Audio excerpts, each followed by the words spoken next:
Hello friends, দেখতে পাচ্ছেন চলে এসেছি। এখন বাজে সকাল 9টা। তো ঘুম থেকে উঠেছি 7:30, 8টার সময় বাবা নাইট গিয়েছিলো, তো 8টার সময় বাবা চলে এসছে। তো বাবার সঙ্গে একটা কথাবার্তা বলছিলাম, গল্প করতে। তো বাবাকে চা করে দিলাম, চা করে দিয়ে ওর বাবা এখন একটু কম্পিউটারে কাজ করছে, আর আমি চলে এসেছি রান্নাঘরে। তো দুধারে চলে এসছে, ভাবলাম একটু দুধ জাল দিয়ে বাচ্চা দুটো খাইয়ে দিই। তো বাবা এসছে, দুটো ছেলে সব উঠে গেছে।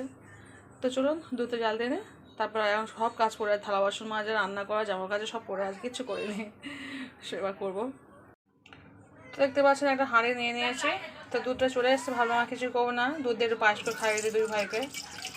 আর দুই ভাই না যুদ্ধ শুরু করে দিয়েছে, ওরা দুই ভাই একসঙ্গে ভালো যুদ্ধ করবে। চলুন অল্প জল দিয়ে দিই। তো চলুন অল্প করে জল দিয়ে ধুয়ে দিই, একটু একটু চিড়ে পায়েস করে দেবো। হ্যালো ফ্রেন্ডস, দেখতে পাচ্ছেন দুধটা এদিকে ফুটতে দিয়েছি, আর এদিকে আমি চিড়েটা বের করে নিয়েছি। চিড়ে আর এই বাতাসা লবণ নিয়েই নিয়েছি। দুধটা ফুটে গেলে বাতাসা লবণটা দিয়ে দেবো, আর তার সঙ্গে চিড়ে। তো চলুন চিড়েটা এটা একটু ফুটুক, আর বাতাসা দিয়ে আমি চিড়েটা ভালো করে ধুয়ে আনি। 3 থেকে 4 বার ধুইতে হবে, কারণ চিড়ের মধ্যে অনেক সময় তুষ থাকে অনেকটা। তো চলুন এবার বাতাসা লবণটা দিয়ে দিই, তখন আমি এই চিড়েটা ধুয়ে আনি। চলুন। হ্যালো ফ্রেন্ডস, তো দেখতেই পাচ্ছেন। কি আছে বাবা? আব্বা এখন কম্পিউটারে কাজ করছে, একটু পরে আসবে।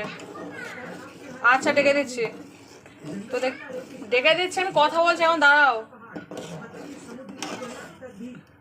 তো আমি চিড়েটা ভালো করে ধুয়ে নিয়েছি, নিয়ে আমি দিয়ে দিলাম দুধের মধ্যে।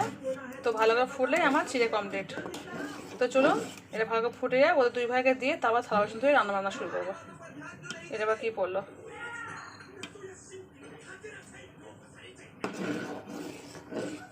চলুন পরে ফিরে আসছে।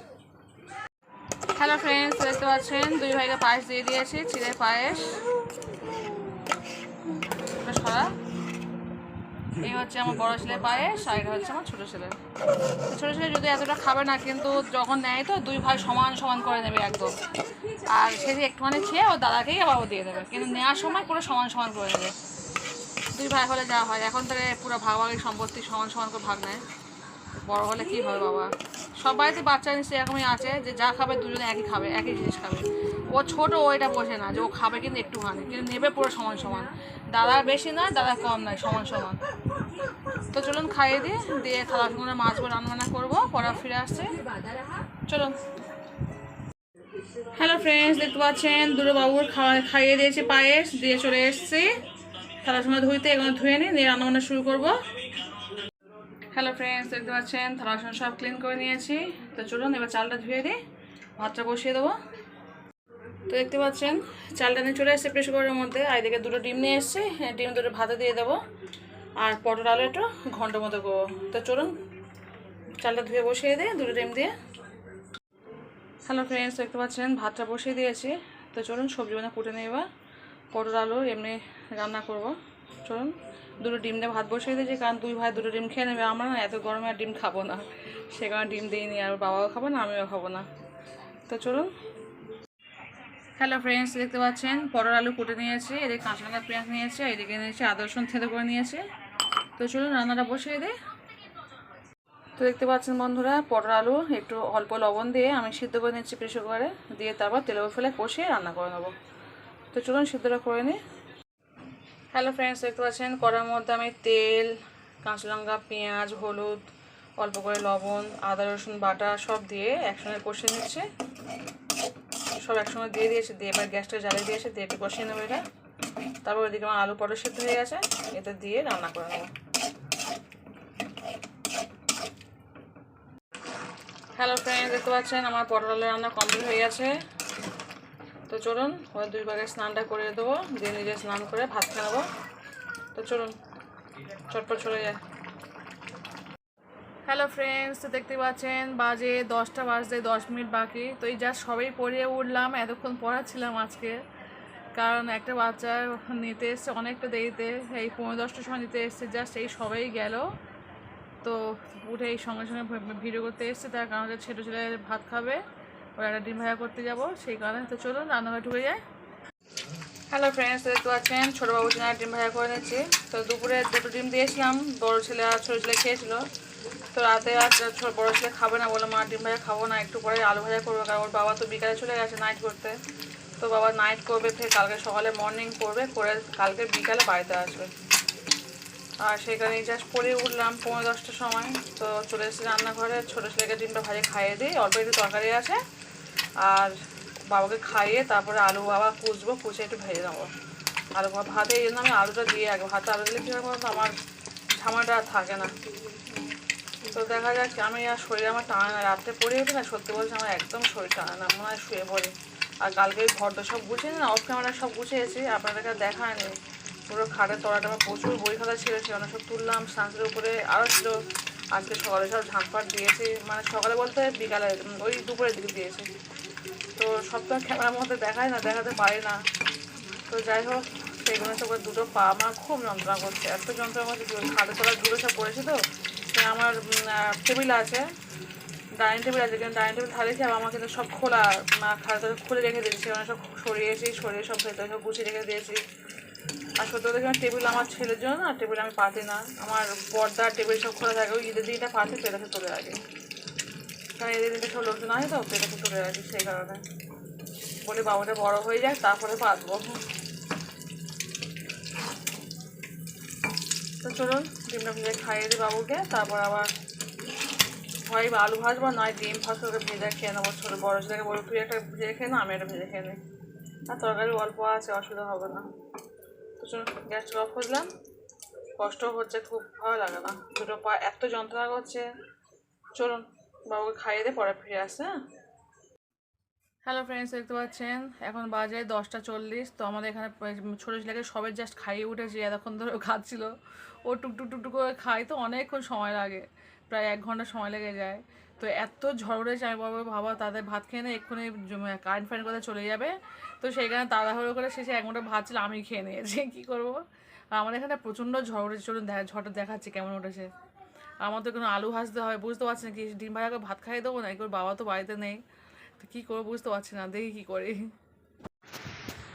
দেখতে পাচ্ছেন বন্ধুরা, প্রচণ্ড ঝড় হচ্ছে আমাদের এখানে, প্রচুর ঝড় এসছে, অন্ধকার দেখা যাচ্ছে না খুব একটা, এই চুপ।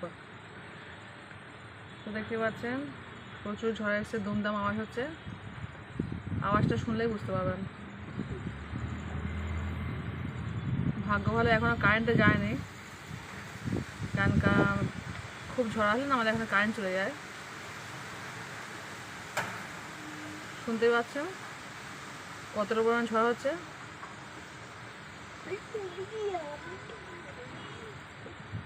দেখতে আকাশ বিদ্যুৎ চমকাচ্ছে। চলুন, আমার এখনও রান্না খাওয়া বাকি আছে, 11টা বাজতে যায়, আর ও বাবা তো নাইট গিয়েছে, আসবে সেই কালকে বিকালে। আমি আমার বড় ছেলে, ছোটো ছেলেকে তো ডিম ভেজে ভাত খাইয়ে দিয়েছি, বড় ছেলে বাকি আছে। চলুন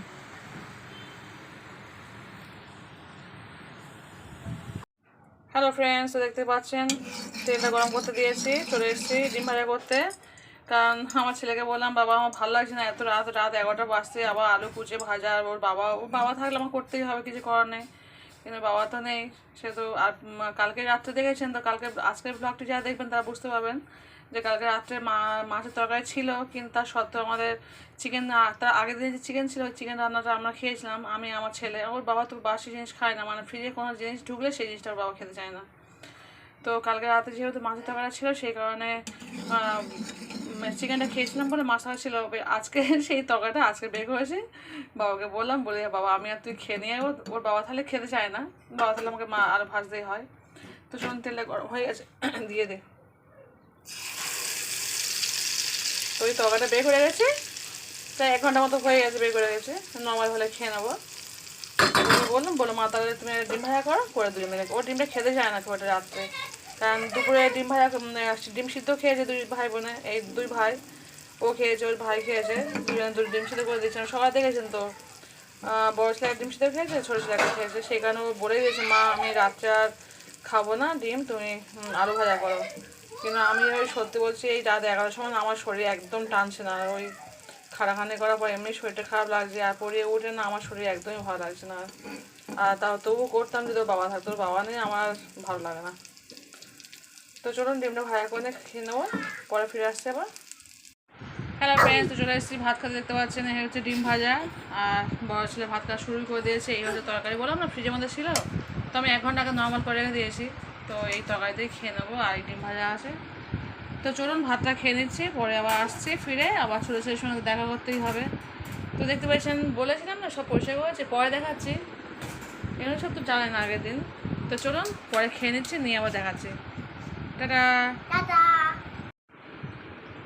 হ্যালো ফ্রেন্ডস, তো চলে এসেছি। দেখতে পাচ্ছেন খাওয়া দাওয়া করে মশার ভিতরে ঢুকে আছি, শুয়ে পড়েছি আমরা এখন, আমি আমার পুচকু আর বড় ছেলে। দেখতে পাচ্ছেন লাইট জ্বলছে, ওই ঘরে শুয়ে আছে। শুয়ে ও এখনও ঘুমায়নি, ও পড়ছে এখনও।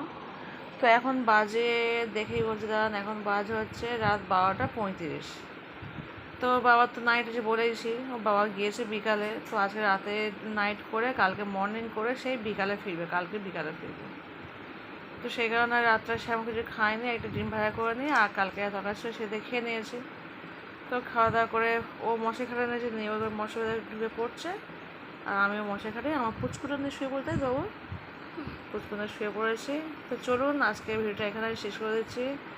যে যেখান থেকে দেখছেন প্লিজ ভালো থাকবেন, প্রত্যেকে ফুল ওয়াচ করে ভিডিও দেখবেন। সারাদিন আমরা গৃহিণীরা খুব কষ্ট করে ভিডিও বানাই, তো সেই জন্য করে বলছি প্রত্যেকে যে ভিডিও দেখবেন প্লিজ কমেন্ট করার আগে একটু ভেবেচিন্তে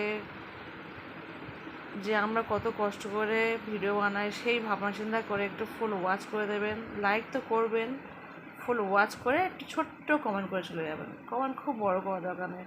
আমি কিন্তু প্রত্যেকের ভিডিও একদম ছোট্ট কমেন্ট করে, সত্যি বলছি আমি কমেন্ট করে একদম সময় পাই না। আমি যখন বিশেষ করে যখন বিকাল টাইমটা পড়াই, তো জাস্ট ছোট্ট একদম পুচকু কমেন্ট করে, খুব সুন্দর হয়েছে বা অসাধারণ বা মাশাআল্লাহ আপু, জাস্ট ছোটো ছোটো কমেন্ট করে চলে যায়। কারণ সত্যি বলছে আমার সময় থাকে না একদম।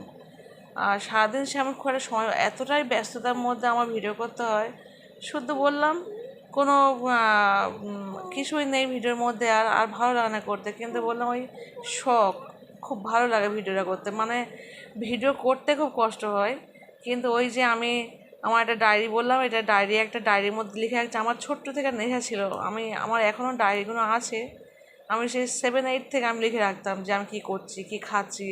সারাদিনের ব্যস্ততা জীবন, আমার আমার খুব লেখা, আমার একটা শখ ছিল, মানে লেখার শখ ছিল একটা। আমি কী করতাম না করতাম সব লিখে রাখতাম, কী খাচ্ছি। তারপরে শুধু ভাবতাম মা বকতো, এই পড়াশোনা করে এই করছিস কেন? মানে দাঁড়া না মা, বড়ো হয়ে পড়বো, আমি কী করছি আমি তো পরে ভুলে যাবো তো। আর মার কাছে খুব বকুনি খেতে হবে এর জন্য, ওই ডায়েরি লেখার জন্য। তো আমার প্রচুর, প্রতি বছর একটা করে ডায়েরি হতো, প্রতি বছর একটা করে ডায়েরি হতো, প্রচুর ডায়েরি আমি লিখে রাখতাম। তো সেগুলো আমি খুব গুছিয়ে রেখেওছি। তো এখন যদিও একটা বস্তার মধ্যে তোলা আছে, জানি না বস্তাটা কোথায়, এদিক ওদিক হয়ে না কোথায় রেখেছে এই মনে থাকে না, আছে জানি। তবে খুঁজতে হবে একটু, 2-1টা ডায়েরি আমার হাতের কাছে আছে, আমার ছেলে মাঝে মধ্যে পড়ে। তো সেই যাই হোক, তো সেই করে এই ডায়েরি খাতা লিখে এই মানে ছবিগুলো এখন আর কষ্ট লিখতে হয় না, ছবি দ্বারা তুলে রাখছি। সেখানে অ্যাকচুয়ালি আমার ভিডিওগুলো করা খুবই ভালো লাগে, একটা শখ বশত করা। কিছু ভবিষ্যতে কিছু এর দ্বারা হোক না হোক আমি জানি না, কিন্তু ওই যে শখের জন্য করি, একটা অনেকটা শখ কাজ করে। তো সেই কারণে সবাইকে বলছি প্লিজ প্লিজ যে যেখান থেকে দেখছে প্লিজ লাইক দিয়ে অবশ্যই ফুল ওয়াচ করে ভিডিও দেখে দেবেন। কমেন্ট ছোট্ট করে, নো প্রবলেম, কোনো বড় কমেন্ট করতে হবে না। যার সময় আছে সে বড় কমেন্ট করবেন, যার ম্যাক্সিমাম গৃহবধূদের সময় থাকে না, কারণ এই সংসার করে বাচ্চা কাচ্চা সামলে, স্বামী সামলে, আর বড় কমেন্ট হয় না। যারা একা, মানে একা সংসার থাকে, হয়তো স্বামী সকালে চলে গেলে রাত্রে হলো, একটাই বাচ্চা, তাদের কাজ নেই, তারা তবু টুকটাক একটা বড় কমেন্ট করতে পারবে, সংসারে টুকটাক কাজ করে হয়ে যায়। কিন্তু আমাদের যাদের প্রচুর কাজ থাকে তাদের বড় কমেন্ট করা অসম্ভব। আর বেশিরভাগ গৃহিণীদের প্রচুর কাজ থাকে, কারণ স্বামীর সংসার নিয়ে ব্যস্ততার মধ্যে একটা বাচ্চা তবু ঠিক আছে, কিন্তু যখন এই 2-3টে বাচ্চা হয়ে যায় তখন সংসারের কাজটা প্রচুর বেড়ে যায়, প্রচুর বেড়ে যায়।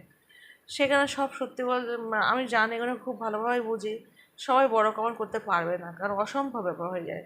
তাই আমি খুব বেশি বড় কমেন্ট আমি নিজেও করি না, আর আশাও করি না। যদি কেউ করে খুব ভালো লাগে, বড় কমেন্ট পড়তে সত্যিই খুব ভালো লাগে। তো আমার আমার কাছে অনেক আপুরা একটু বড় বড় কমেন্ট করে, পড়তে খুব ভালো লাগে, মন ছুঁয়ে যায় একদম কমেন্ট পড়তে। কিন্তু সত্যি আমি করার সময় পাই না, কি মানে না করি না নয়, মাঝে মধ্যে করি।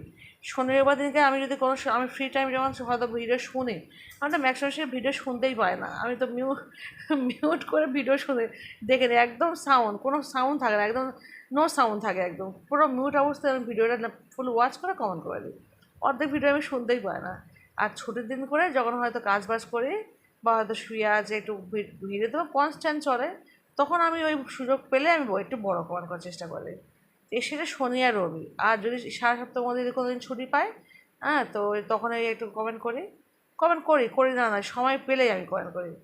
তবে ওই যে সময় পেলে তারপর কিন্তু অনেক অনেক আপু আছে কি সুন্দর টপ টপ করে কমেন্টগুলো করে, আমার খুব পড়তে ভালো লাগে।